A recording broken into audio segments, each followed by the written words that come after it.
right, good morning, everyone. So thanks for checking out the video today. I'm coming to you this morning from about 8,000 feet in the beautiful Colorado Rocky Mountains. This is my home base and my survival playground, if you will.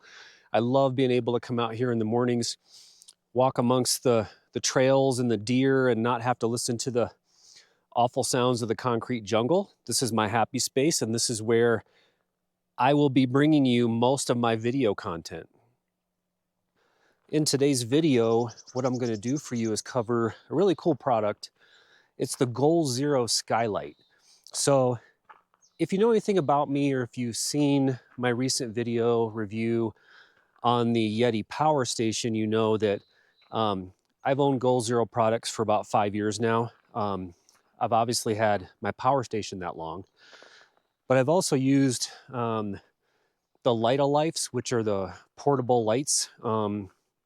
What I primarily use those for is I string them around the inside of my camper, so it provides additional lighting and doesn't use so much of my camper batteries, but it uses the power station instead. I've used other accessories like the solar charger, which allows my Goal Zero solar panels to plug into the side of my camper to recharge my camper batteries, which is super helpful. What I can say about Goal Zero is none of their products have ever failed me. They've been flawless. So when I saw that they came out with the Skylight, which I think is a great area light from the look of it, I was like, I gotta have one. So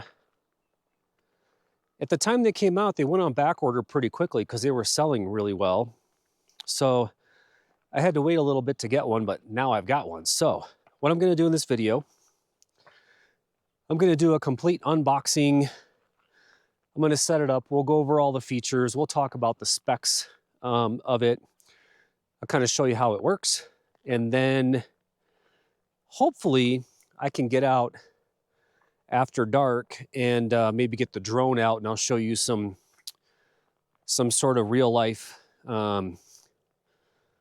footage of how this thing works in the dark. Then I'm going to go over with you all the things I like about it, maybe some things that I don't like about it. We'll see. And we'll finish the review with that. Thanks for checking out the video today, and let's get to it.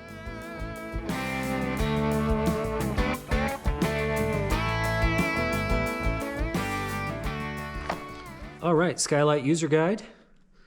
Looks like a pretty full-on user guide, which I like. I don't always love it when they make you go online and, you know, download some digital version of the user guide. It's nice to have something like this on hand. Okay, one thing I like so far, a couple things I like. One is I love the hard-sided case that this comes in. That's like super durable. I'm really surprised by that. It's got a really sturdy handle on the side right here, which I think is great. It's also freestanding. Like, clearly it'll stand up on its own, but it's also got some makeshift plastic, you know, leg things here on the side. So if you wanted to set it down, you know, it's not going to roll.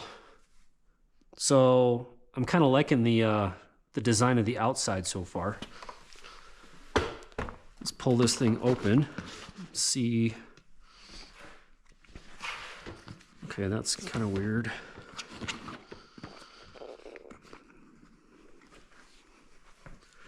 Okay, so one thing I don't love already is it has this carrying strap on the side, but it extends all the way to the cap here. And when you're trying to untwist the cap, although, you know, it does sort of articulate here, I don't understand why they didn't make the strap just run from here to the bottom. That's a little bit strange to me, but I've worked it out now, so let's see if we can get this thing open. Here we go. All right.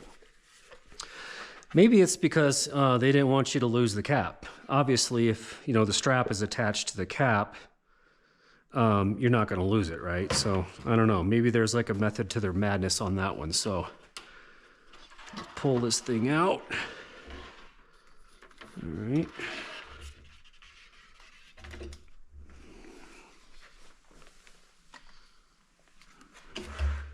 Okay.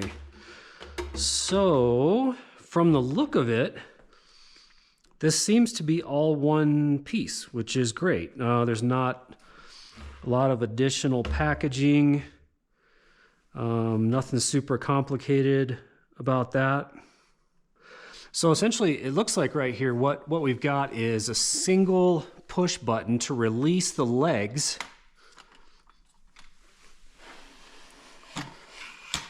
So it's all just kind of one easy step to get the legs extended and get this thing freestanding on its own.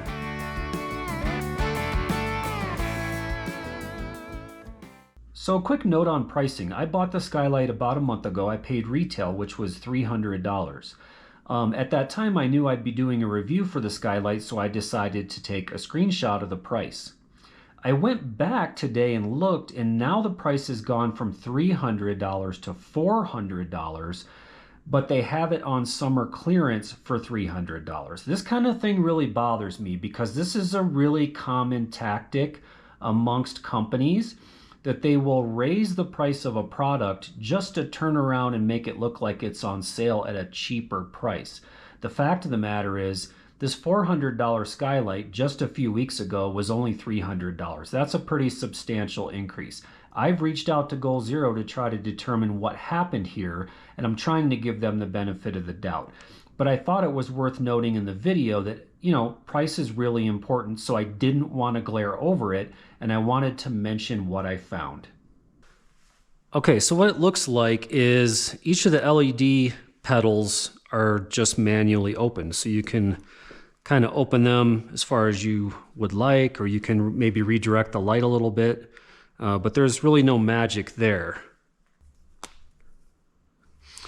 Okay, so as far as wiring is concerned, looks like we have two options. So the main switch here has a 6mm port on it, which can be plugged into the Goal Zero power station, which I'll do in a minute.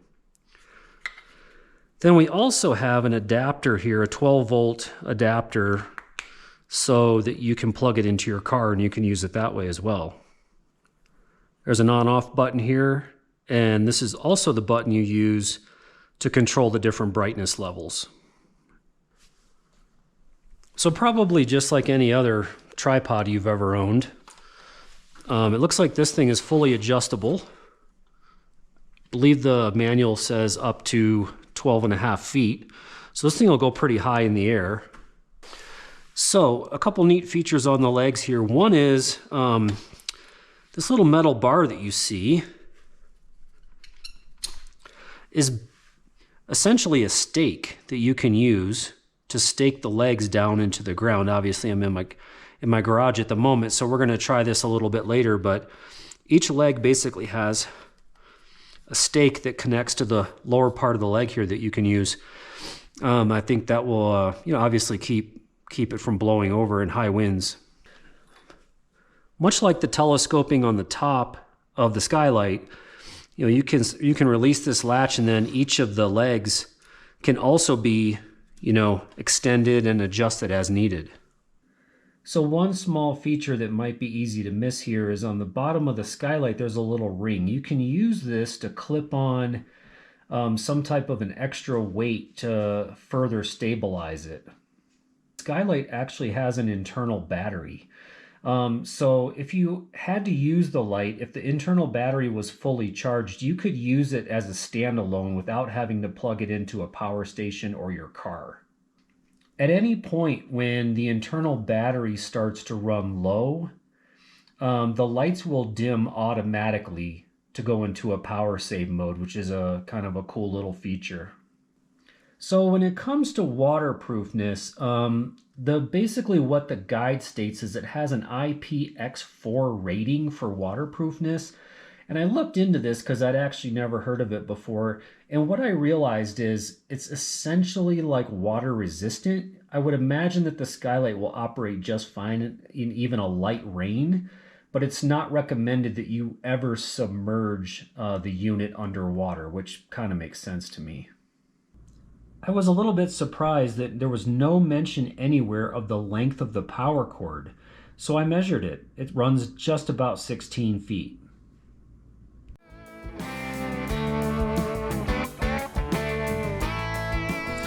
I've now charged this internal battery all the way up. I should be able to, according to the website, run the light itself with no power source on the medium setting for 2.5 hours. We're going to put this little theory to the test and see what we get. I'm going to unplug it from the power station so it's no longer plugged in. I'm going to turn the light on and get it onto the medium setting. That's low, that's medium. All right, we're going to let this thing sit and check on it periodically and see if it goes the full 2.5 hours. Right now it looks like it is just about 2:30 p.m. So we'll come back periodically and check on this thing, see how it's doing. Okay, so it's 4 o'clock, which means we're about an hour and a half into this test. The battery indicator is telling us we've got about half battery left and the light is still on. I'll come back in an hour and check on it one more time. So I did check this thing at the 2.5 hour mark. It was still going, so I kept a really close eye on it. What I noticed is about 7 minutes after that, so about 2 hours and 37 minutes, the unit dimmed, which is what it's supposed to do by design as a power save feature. I kept it running all the way up until the 3 hour mark, and it was still going, so I decided to turn it off. So it will definitely exceed the 2.5 hours that it says it will run on the medium brightness setting. So next we're going to talk about the illumination distance. So there's a little bit of conflicting information here that I found. So if you look on the Goal Zero website, it will tell you that it will illuminate 300 feet, which is 150 feet in any direction. In the user guide, as well as the label that came on the skylight itself, both of these will tell you that the illumination distance is only 200 feet, or roughly 100 feet in any direction. My guess here would be that a lot of this has to do with what height you have the skylight set at and what angle you're pointing the lights. I can tell you that when I took it out in the dark in a large parking area out in the woods, I put it at its maximum brightness, probably only lit an area of about 200 feet or roughly 100 feet in any direction. I really don't think it lit anything beyond that. Here's a few graphics on runtime. I didn't do any extensive runtime testing yet, but because this product is used pretty much exclusively with a Goal Zero power station, I wanted to make sure to include these so you could have a chance to see them. Okay, let's talk about what I like about this product. And I just want to mention, if you were to ask me, do I recommend this product? I absolutely do. From what I've seen, I'm really excited about it. I love the fact that it's a mostly metal construction. It seems very sturdy. I like that the LEDs have a good range of adjustability with each light. I like the built-in stakes as well as the ring around the bottom of the unit, which can basically provide a whole lot of stability. And being that you're using this thing outside most of the time, I think that that's pretty well thought through. I like the adjustability of the height. This thing can adjust from about 4 feet to about 12.5 feet. That's a pretty huge range. I like that it has 4 brightness settings. I think that the carrying case overall is a good design. I do love that it's hard-sided and seems to be a really good case for protecting the unit itself. I like the fact that it has a built-in battery. Even though that isn't totally obvious at first, this unit can be used temporarily without a power source connected. So the few things that I didn't love about the skylight, I think it's a little bit tricky to get the cap off since it's attached to the strap. I showed this in the video. It does, however, keep you from actually losing the cap, which could be a benefit. I feel like having the controller for the brightness and the on-off switch is a little bit too close to the connector. I wish that this wasn't the case. I also don't love that there's not a remote control to control the brightness or the on-off, and there's also no app for this either. I don't like that it's fairly proprietary, so you either have to use the light with the power station or plugged into your car. Especially given that it has an internal battery that you can charge, it would be really nice to have an option to plug this thing into your home's electrical outlet. The documentation states that it only has 500 life cycles, and to me that sounds low. So I am a little bit concerned about the longevity of the product.